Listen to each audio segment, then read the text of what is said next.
Pedimos cuidado a ouvintes, pois o podcast pode conter descrições de tortura, envenenamento e temas delicados. Não recomendamos para menores de idade.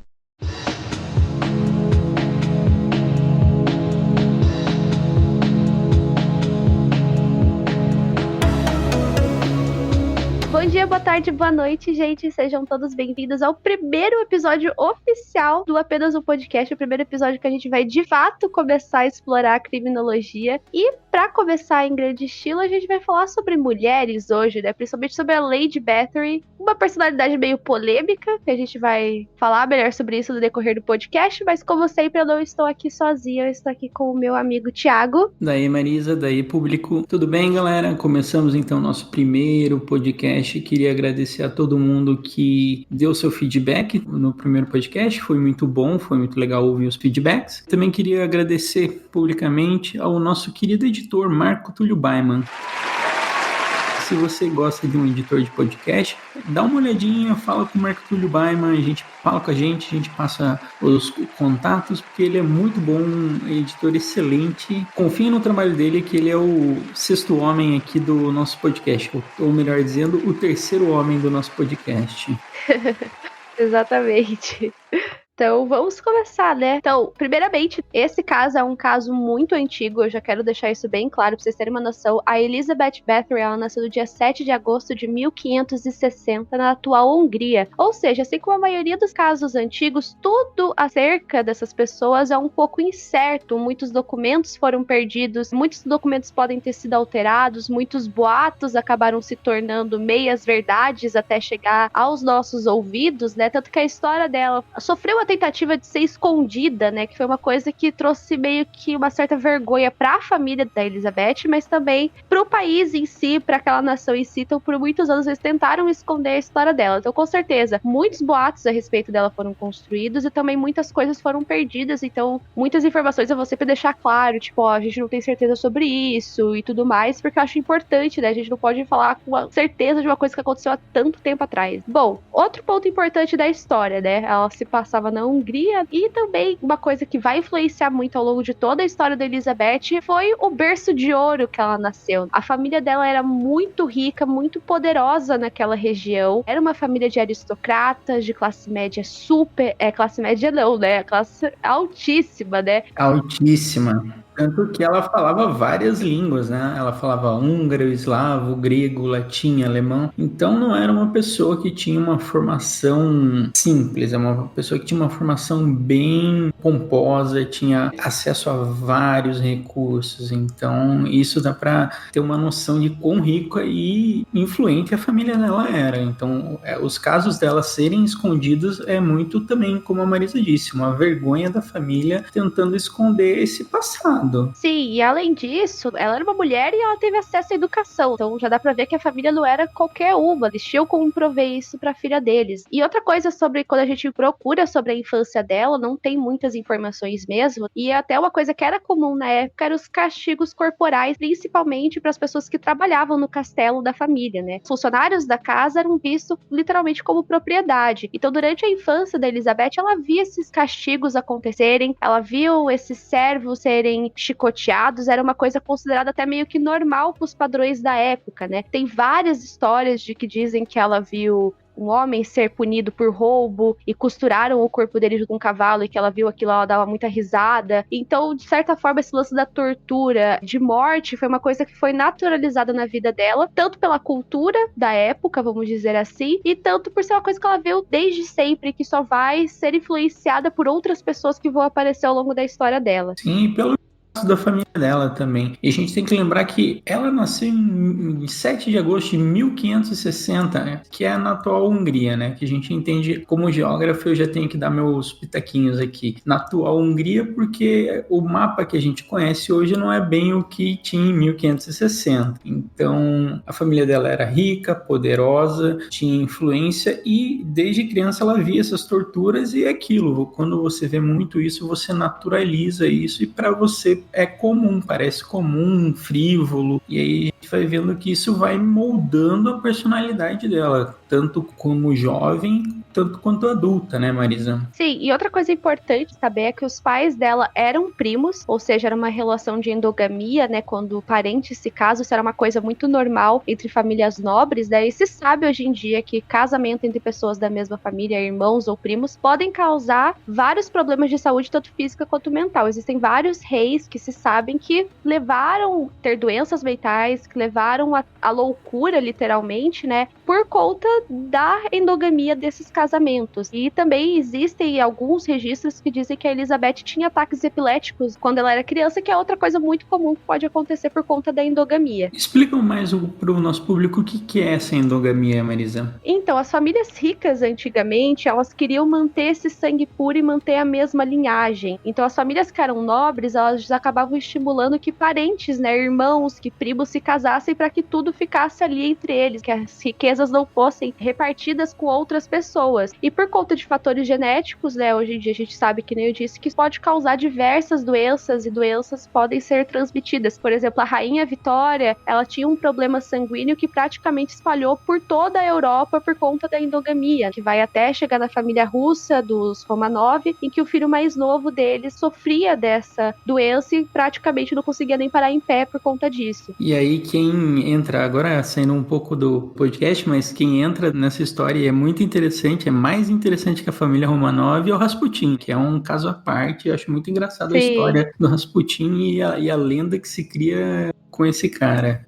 Com certeza. Inclusive, acho que isso poderia ser um tema para o outro podcast, porque o Rasputin tem muita história, né, para contar. A morte dele e tudo mais é uma coisa assim muito... Sim, a morte dele é muito bizarra, porque ele é amarrado com pedra e jogado no rio para ter certeza que morreu, assim. Sim, nossa, ele é uma figura assim muito emblemática da história, até o órgão dele, o órgão genital dele tá em exposição, né, porque chama muita atenção de todo mundo por conta do tamanho, então era tão grande que eles decidiram pôr em exposição, pra vocês terem uma noção. Vamos recapitular, vamos voltar para Lady Deathry, porque a gente agora, o devaneio foi grande.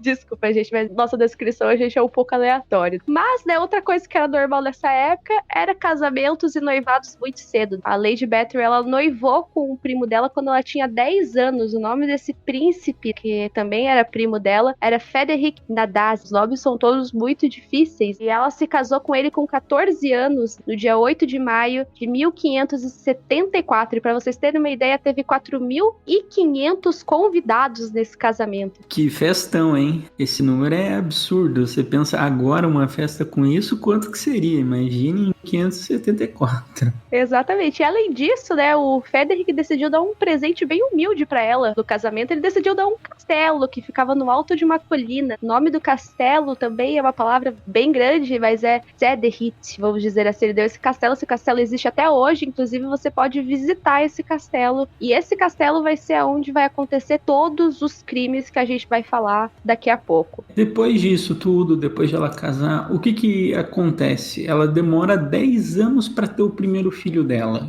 que é uma coisa meio, digamos assim, pra época não é muito comum, né, Marisa? Não era comum, e muito se falava na época que ela era infértil, mas a teoria mais aceita pelos historiadores era por causa do Frederick mesmo, porque o Frederick, ele era um ótimo guerreiro, ele era ótimo em campo de batalha, ele lutou em diversas guerras, inclusive na Guerra dos 13 anos, tanto que ele recebeu um apelido como Cavaleiro Negro da Hungria, de tão importante que ele foi para esse exército durante essas guerras que estavam acontecendo na época. Inclusive, acredita-se que foi o Frederick que ensinou boas partes das torturas que a Lady Bathory vai usar nos anos seguintes. Foi ele que introduziu ela, ou seja, eles eram um casal que tinha esses gostos peculiares. Os gostos sádicos. Sim, então quando ele estava fora, a Lady Bathory tinha que administrar todo aquele castelo. Ela já tratava os servos dela com uma maneira bem ríspida, vamos dizer assim. Ela já era violenta com eles. Tem até uma história que tá no livro Lady Killers, que foi o livro que eu usei pra fazer o estudo sobre ela, que o Frederick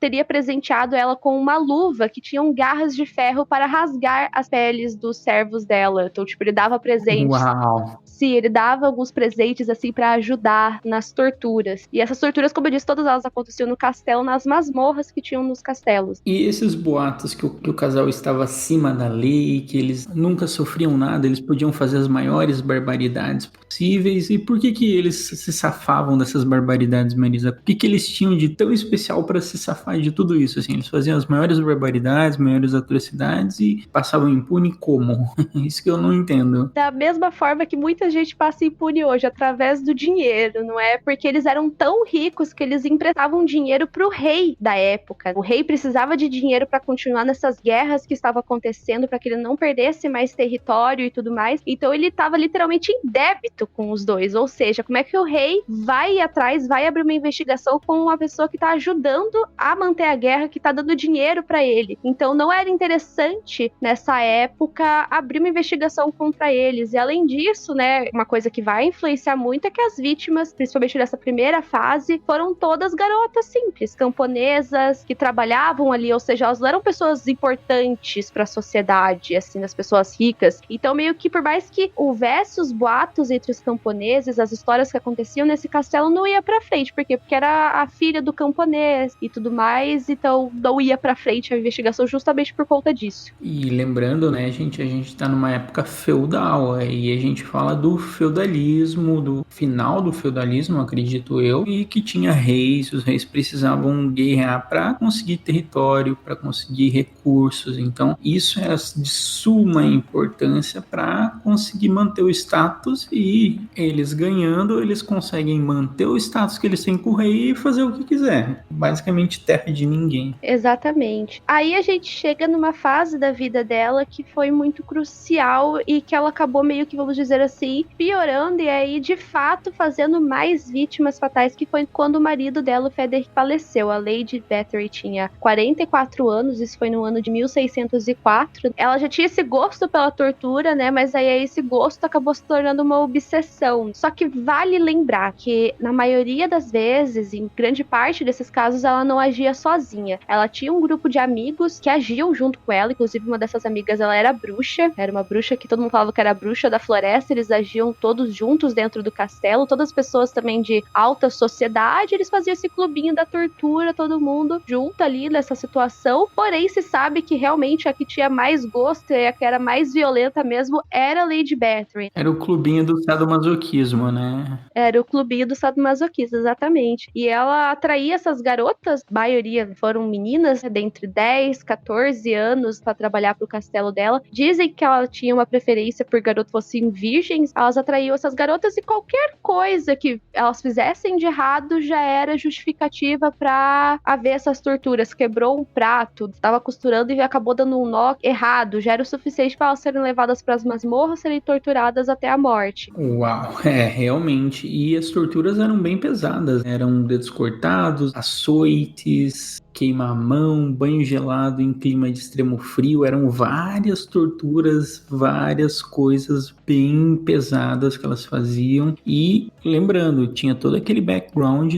do marido que lutava em guerras e provavelmente deve ter ensinado vários tipos de tortura de guerra para ela também. Sim, teve uma das torturas que ele ensinou, que eu lembro que estava no livro, que tem a ver com óleo. Óleo não, desculpa, com mel, né? De passar mel no corpo das garotas e deixá-las expostas na área aberta do castelo para que os insetos pudessem picar ela. Foi uma das torturas que ele ensinou para ela, né? Fora várias outras. E como eu disse, tem muitos boatos, né? Existem boatos também que essas meninas, quando elas estavam presas ali embaixo, elas eram obrigadas a fazer o canibalismo forçado e comer a carne das outras meninas que estavam ali. Esse daí o livro já coloca como um boato, até hoje não se tem certeza, mas considerando tudo que acontecia, né? A gente não vai saber, né, o que realmente acontecia. Também tem boato também de que a Lady Bathory, ela mordia as meninas com tanta força que chegava até a arrancar pedaço. Literalmente arrancava pedaço das carnes dessas garotas. E como que essa mulher que fazia tantas torturas, ela cria uma escola para formação para garotas aristocratas? Como é que se dá isso e como é que é esse contexto, Marisa? Explica um pouco pra gente. Bom, os anos foram passando e a grana da Lady Bathory foi acabando. Foi mais ou menos lá por volta de 1609, ou seja, estava prestes a acabar esse caso. E aconteceu que os camponeses estavam percebendo que as filhas estavam indo pra lá e nunca mais voltando. Os boatos, principalmente pelas pessoas de classes mais baixas, estavam ficando mais fortes. Os camponeses chegavam até mesmo a esconder ver as filhas, ninguém mandava as filhas mais, então ela tava sem dinheiro, ela tava sem novas garotas pra torturar, os filhos que ela teve já estavam morando em outros locais, tinha perdido o marido, então ela se via completamente sozinha, né? Então ela decidiu que seria uma boa ideia, então, fundar uma escola nesse castelo dela pra garotas aristocratas, né? Garotas que tinham dinheiro. Só que aí que entra o ponto que eu falei, né? Até então ela tava se metendo com meninas de classe baixa. Então as famílias ricas começaram a perceber que as herdeiras das famílias, as meninas importantes, estavam indo para o castelo e simplesmente não voltando mais. Então a preocupação acerca do caso foi ficando cada vez maior e foi voltando a chegar nos ouvidos do rei. Inclusive dizem que quando eles chegaram para perguntar para Lady Bathory cadê a filha deles, o que tinha acontecido, ela disse que na verdade uma das meninas que frequentava essa escola teve uma crise de ciúme e por conta dessa crise de ciúme ela matou todas as outras alunas e depois se suicidou. Isso foi uma desculpa que ela deu na época que não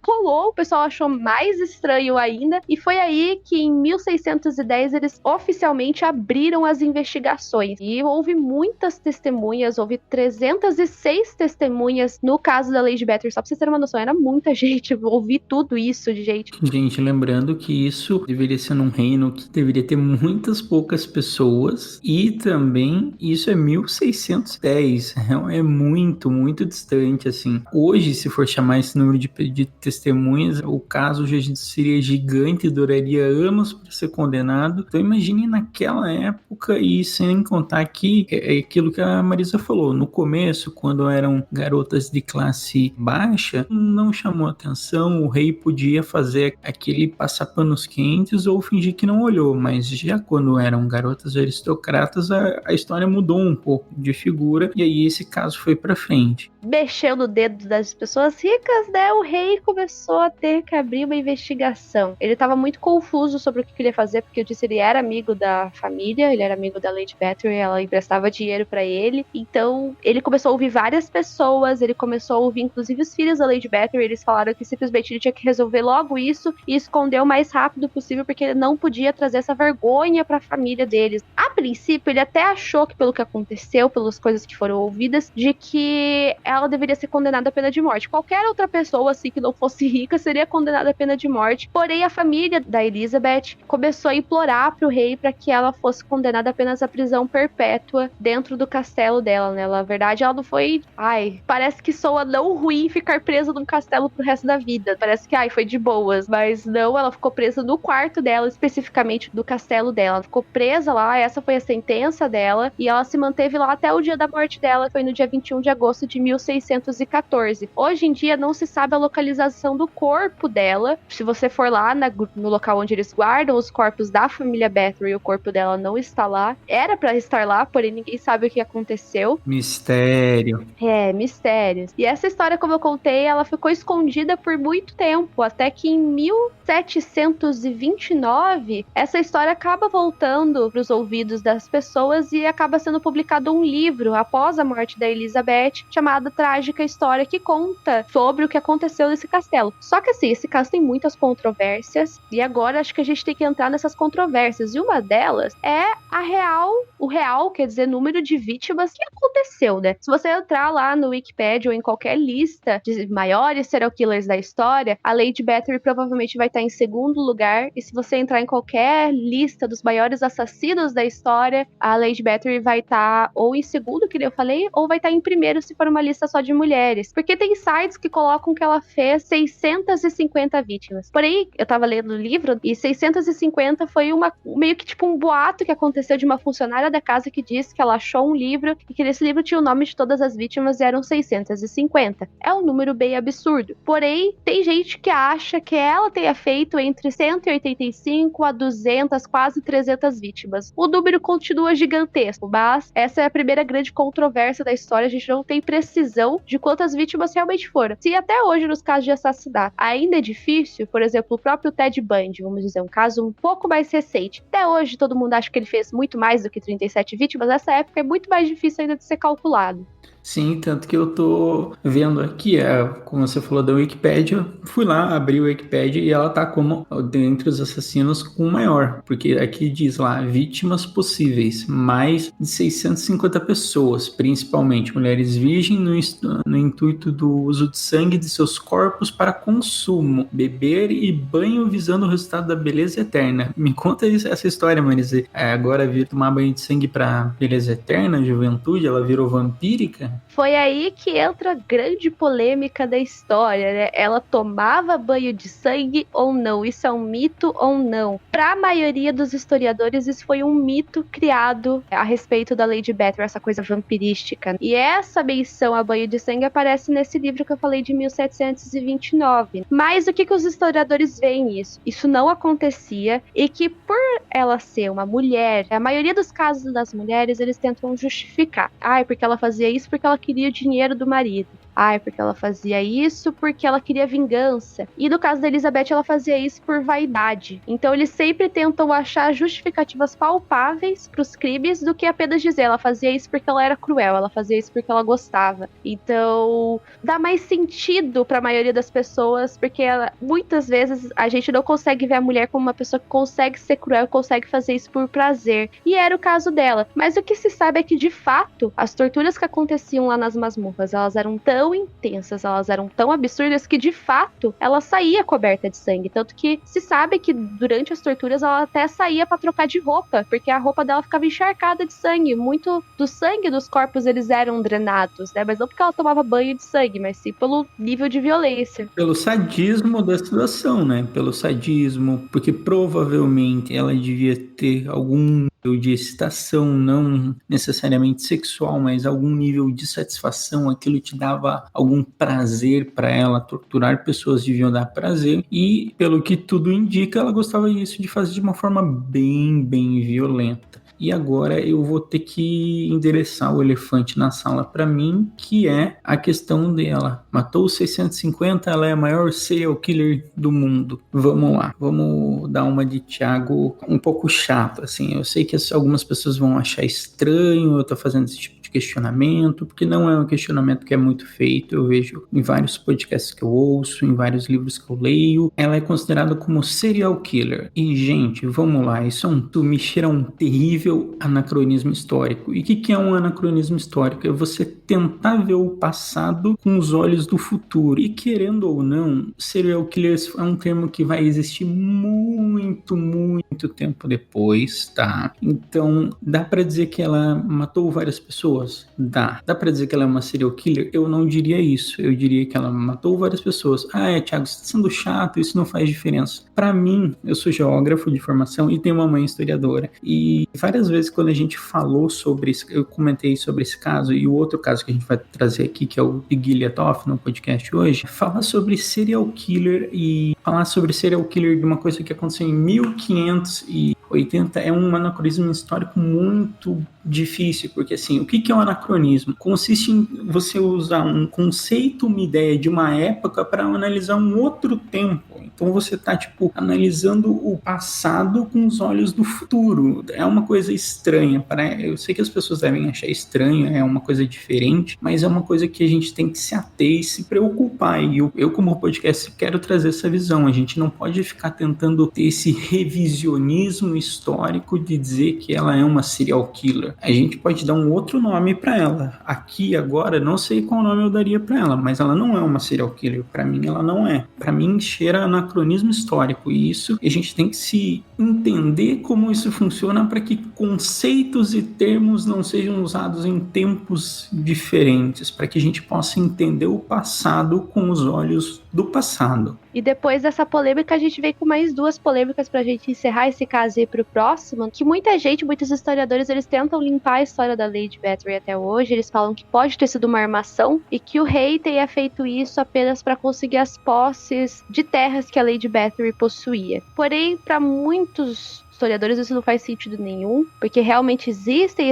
muitas pessoas, né, que ouviram toda essa situação, e que não faria também muito sentido pro rei pegar aqueles pedaços de terra, tendo em vista que a Lady Bathory já tinha perdido vários, ela já estava meio sem dinheiro quando esse caso aconteceu. E pra encerrar, eu acho que é uma coisa que acontece muito, principalmente quando a gente vai falar de mulheres que são assassinas, serial killers, seja lá qual foi o termo, que é a sexualização. Se vocês forem no Google e procurarem Lady Bathory, Bathory. Vocês vão encontrar um monte de fanart dela bem sexy, bem vampiresca. Tem várias fanarts, principalmente dela tomando raio desse banho de sangue, que ela tá praticamente nua na banheira. E eu acho que no caso da Lady Bathory é uma coisa assim até absurda alguém, sei lá, fazer um desenho dela daquela forma, né? Vão no Google que vocês vão ver o que eu tô falando. É umas coisas bem absurdas mesmo. E se você olhar as pinturas da época, é uma coisa bem diferente. Se você pegar pinturas da época é uma coisa, mas se você pegar toda aquela coisa vampírica, é que você vai se criando uma mítica em torno dela. E essa mítica vem com a sexualização dela. Exatamente. Bom, então por Lady Bathory é isso. Agora a gente vai falar uma que eu particularmente gostei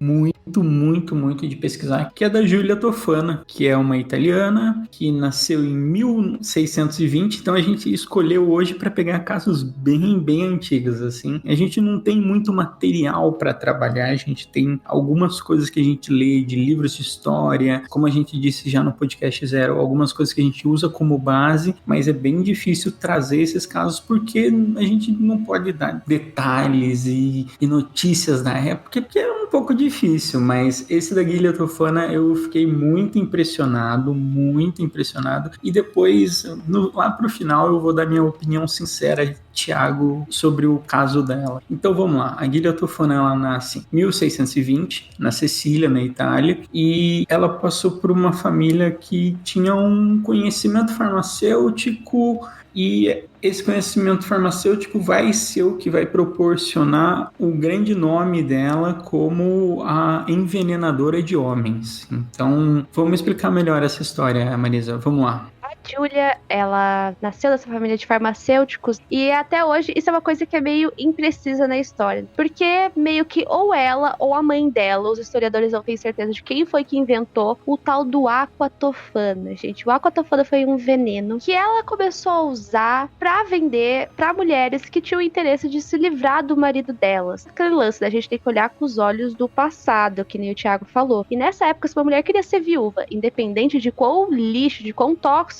era o marido, se ele agredia ela ou não, era só sendo viúva, não existia divórcio, não tinha como se livrar. Então a Giulia notou que ela tinha esse veneno, que não tinha cheiro, que não tinha gosto, que dava pra esconder muito bem e que na autópsia ainda por cima dava que tinha sido causa de mortes naturais, ou seja, era uma coisa assim perfeita para as mulheres que queriam isso. E vamos lembrar que existiam 3 tipos de mulheres na sociedade. A gente está falando isso no século XVII, gente. Então, isso podemos dizer que a mulher tinha 3 funções sociais. Quais eram elas? Uma mulher casada, uma mulher enviuvada, que é a mulher que perdeu o marido, e a mulher da noite. A mulher era uma propriedade. A gente não tem essa questão de que a mulher tinha suas liberdades. A mulher tinha a sua liberdade, mas ainda assim ela era propriedade do marido. Se o marido quisesse espancar ela, se o marido quisesse bater nela, se o marido quisesse queimar ela com ferro, não importava. Ele era o marido dela, ela era a propriedade dele. Então o marido podia fazer o que quiser com ela. Então é por isso que vão chegando essas mulheres e vão atrás dela. Primeiro que ela era, entre muitas aspas, e é isso que eu acho engraçado no caso, ela vendia produtos de beleza. Ela não vendia o aquatofana, porque o aquatofana, que era esse veneno que era indetectável. Na época eles não conseguiam ver esse veneno, eles faziam autópsia no marido, e é bem engraçado, porque quando eu estudando sobre o caso, ele é um veneno que ele não age rápido, ele não é que nem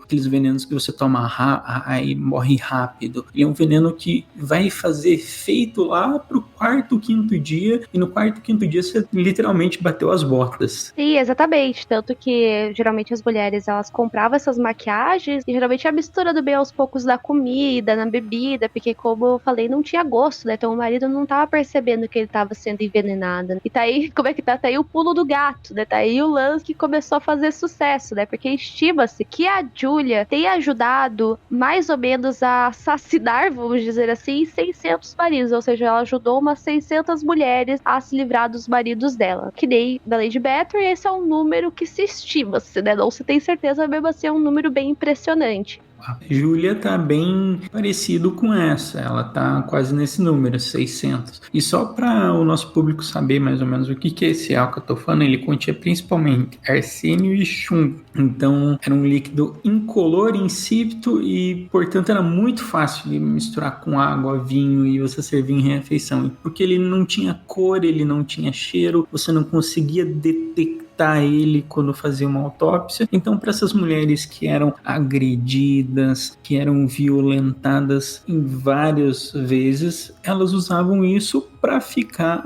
viúva, para não ter mais que fazer parte desse sofrimento diário que devia ser na vida delas, ter esse cara que batia nelas e etc. Então, o público da Júlia foi isso. Foi crescendo porque viram que funcionava, viram que dava certo e quando a polícia ia bater no negócio de fármacos dela, ela chegava e falava, gente, eu vendo produtos de beleza, especiarias, remédios, ela era como uma curandeira, ou uma curandeira e uma para embelezar as mulheres. E se o policial agente fosse, ele ia ver maquiagem, ele não ia ver que tinha um grande produto químico que mataria uma pessoa em 4 ou 5 dias. Aí que a gente vai pro desfecho da história, né? Que sempre tem que ter alguém pra estragar o X9, né? Não, tô brincando, tá? Quer dizer, brincando, mas nem tanto, né? Porque eu passo um pouco de pano pra ela sim. Eu também. Já vou deixar claro, eu passo pano sim. Em 1659, uma mulher, ela acabou comprando esse aquatofana pra envenenar o marido dela, só que no meio do processo ela acabou desistindo. Teve dó. Ela teve dó do homem e ela acabou contando pro marido o que ela tava fazendo, como que ela tinha comprado, e eles acabaram fazendo uma denúncia contra a Julia. Só pra vocês terem uma noção quão querida ela deveria ser pelas mulheres dessa sociedade, que as mulheres tentaram várias vezes esconder a Julia em igrejas da cidade, eles tentaram fazer com que a polícia e a investigação não chegasse até ela, mas acabou chegando e ela foi condenada à pena de morte. E foi durante esse interrogatório que ela confessou que ela deve ter ajudado a mais ou menos 600 mulheres a se tornarem viúvas, né? Então ela foi condenada e morta por conta desses crimes que ela teria cometido, ou melhor, que ela teria ajudado a cometer. E tanto que vai começar as polêmicas e as prováveis, tipo, será que ela fazia isso mesmo? Será que ela não foi condenada injustamente? Porque esse mesmo modus operandi de crime começou a acontecer em outros lugares. E depois se estuda e vê que tem, acho que a filha dela chegou a começar a fazer o aquatofana em outros lugares, tipo em Nápoles, se eu não me engano. E é isso, Marisa? Sim, tem uma história dessa, mas aquele bem negócio, né? Deixa a mensagem, spread the message, né? Vai passando de geração pra geração, né? Sim. Esse caso é bem curtinho, ele não tem muito o que falar. Aí a gente começa nessa fase. Ela matou os maridos? Não, ela foi a envenenadora dos maridos. Ela que deu o veneno para as mulheres matarem. Marisa, nesse caso, você tem algum remorso? Porque na Lady Bathory, eu não tenho muito o que falar. Tipo, ela torturava pessoas, era horrível, mas nesse eu vejo que é como se fosse mulheres tentando escapar de serem agredidas e terem uma vida infeliz. Eu não sei, eu não consigo culpabilizar completamente ela, porque as situações que essas mulheres viviam deviam ser das piores. Eu acho que pra uma mulher decidir que ela vai tentar envenenar o marido dela e ficar insistindo nisso por uns 5 dias é porque a situação realmente não deveria não devia estar muito fácil não, né? E é aquele lance, teoricamente, ela não matou ninguém, né? Ela ajudou. Então, é aquele lance, qual seria o real grau de culpabilidade dela nisso, né? Eu acho que eu passo pano pra ela sim, porque eu acho que ela foi a ajuda que tinha na época, né? Não tinha outro meio pra recorrer, né? Não tinha outra solução. Então, eu acho que eu passo pano sim, eu não vejo que ela fez coisas erradas, assim. E muito menos coloco ela como serial killer também, até por conta daquele assunto que você falou antes, mas também, tipo, no final não foi ela que puxou o gatilho, vamos dizer assim.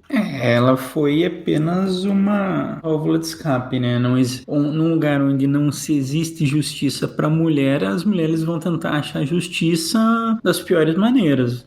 Infelizmente é assim que funciona. Se você se sente injustiçado, não vê meios de poder ter fala e se dá o direito de poder não estar naquela violência. Para mim, assim, tipo assim, envenenar uma pessoa é ruim, de fato, mas eu consigo entender por que essas mulheres iam atrás, tantas mulheres iam atrás dela, e ela conseguia ser encoberta por essas mulheres, porque justamente elas faziam, era quase como um serviço social, vamos botar entre muitas aspas do que eu tô falando aqui. Não tô falando para as pessoas saírem envenenando as outras pessoas por aí, não é isso que eu tô falando. Eu tô falando que na época que ela viveu era plausível esse método, porque era o único jeito de você se livrar de um marido agressor.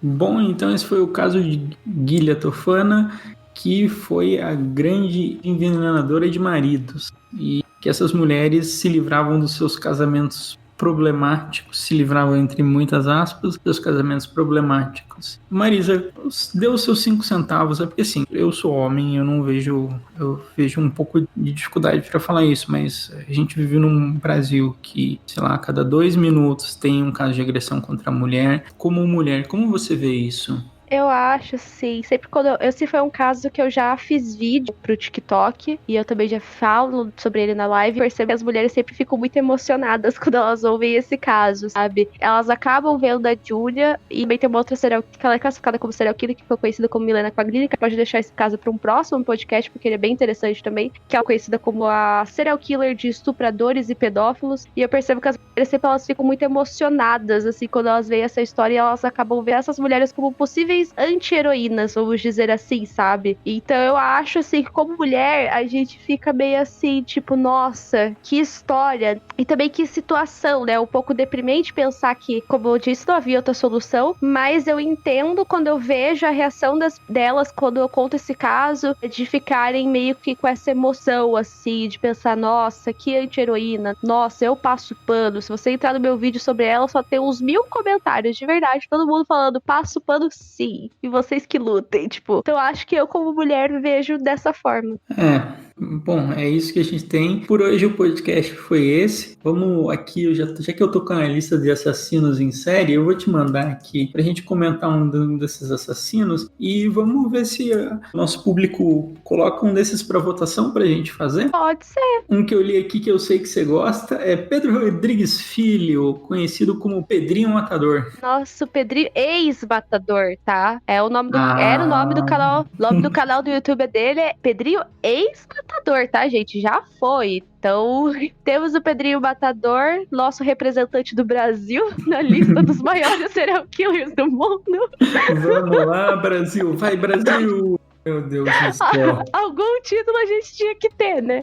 Tá ali ele, tá em qual lugar? Primeiro, segundo, terceiro, quarto, quinto, sexto. Sexto? Top 10. Meu Deus, mas é muito... Aqui tem como vítimas possíveis 148, mais vítimas provadas 127, Marisa. Sério isso mesmo? Eu tô chocado agora. Sim! Tô chocado com esse caso. E é bem louco também, porque tem gente que passa um pouco de pano pra ele também, não sei se você sabe disso. Mas por quê? Desculpa, é que esse caso eu sei bem pouco. Eu vi numa live, mas não... Sim, a maioria dos crimes, das mortes que ele fez, foi de outros criminosos. Então ele tinha meio que essa vibe de justiceiro e a maioria dos assassinatos que ele fez foi enquanto ele estava dentro da prisão de colegas de cela e de outras pessoas que estavam por ali. Outro na lista que tem aqui, que é o Francisco Chagas Rodrigues de Brito, que é os emasculados de Altamira, que é os casos que 42 meninos foram emasculados de Altamira. Qual outro caso que te chama a atenção aqui, Marisa? Temos o Gary Ridgway, que acho que é o Green River Killer, né, o assassino do Rio Verde, que acho que é um dos maiores serial killers dos Estados Unidos, um dos maiores do mundo. Eu sempre falo que eu não sei porquê, mas eu olho a cara desse homem, me dá uma raiva maior. Tipo, eu falo que ele é o inimigo do metaforando, porque se você for ver as fotos dele, não tem uma expressão facial. E outro que me chama atenção ali é o açougueiro de Rostov, o Andrei, que tá ali, ó, União Soviética, Ucrânia. E esse caso é bem tenso, porque tem toda uma questão assim de que a União Soviética não queria aceitar que existiam serial killers às soltas na União Soviética por ser, em tese, uma sociedade perfeita, sabe? Então tem muito passação de pano pra ele na época por conta disso, sabe? Um que me pega bastante é o, não sei se você já conhece, mas Earl Leonard Nelson, que é conhecido como assassino gorila. Essa questão do assassino gorila é porque ele usava força, mas tem muito racismo envolvido nesse caso. Eu não consigo, todas as vezes que eu lia coisas sobre esse caso, eu ouvia podcast, eu ficava muito muito indignado com esse nome, porque claramente ele é considerado como gorila por uma questão racista, e ponto. É racismo e não tem outro nome. Neste momento do programa, a internet da Marisa caiu, e o Thiago tentou falar com ela do mesmo jeito. Marisa, e pelo jeito a Marisa caiu. Marisa, e editor, pelo jeito a Marisa caiu, não tô ouvindo ela. Não temos nada. E por fim, ele decidiu encerrar o programa. Então, galera, por hoje foi isso. Falamos de duas assassinas, a Condessa Sangrenta e a Envenenadora de Maridos. Nos vemos numa próxima. Tchau, tchau!